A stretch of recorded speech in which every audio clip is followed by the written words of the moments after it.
Why do they think they can control you? They built walls around you. They thought they'd trap you, keep you small, keep you obedient. They wrote the rules, handed you the script, and expected you to follow it blindly. But they forgot one thing. You were never meant to stay in a cage.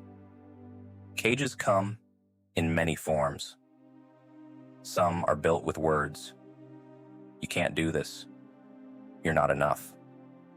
Others are made with expectations. You're supposed to live a certain way, act a certain way, never question, never dream too big.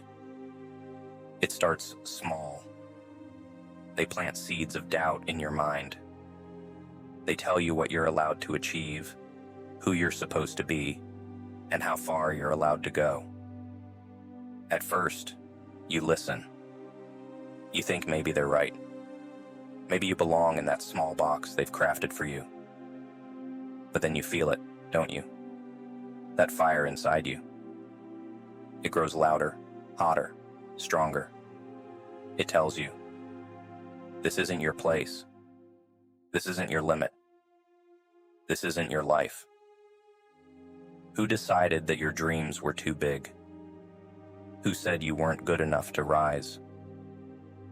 Why should their opinions define your potential?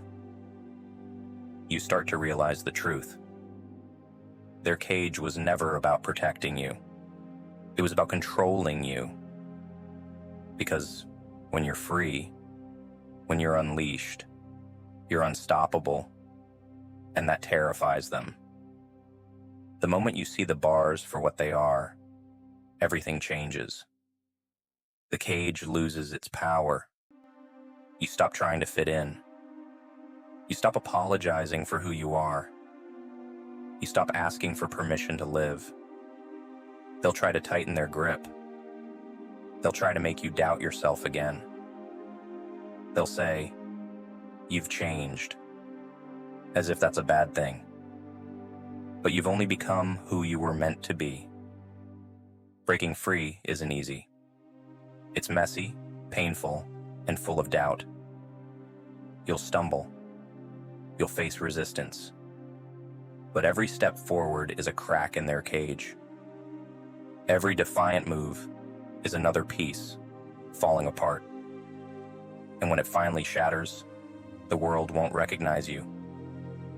The timid version of yourself they thought they knew, gone. In its place stands someone unbreakable. Someone who doesn't need their approval. Someone who refuses to be controlled. Look around you. What's holding you back? What cage have you allowed them to build around you? And more importantly, when will you decide to break free? Because the truth is, the cage only exists if you let it. Freedom doesn't come from their permission. It comes from your decision. The moment you say, enough, the walls start to crumble. The moment you believe in your power, the bars bend. And the moment you act, the cage disappears. They'll stare in shock. They'll wonder how you did it. But deep down, they always knew you had it in you. They were just afraid of what would happen when you realized it too. Remember this. The cage wasn't meant to hold you. It was meant to test you, to see if you could rise above it, to see if you'd discover the strength they tried to hide from you. And now, you know the truth. They designed your cage, but you broke free instead.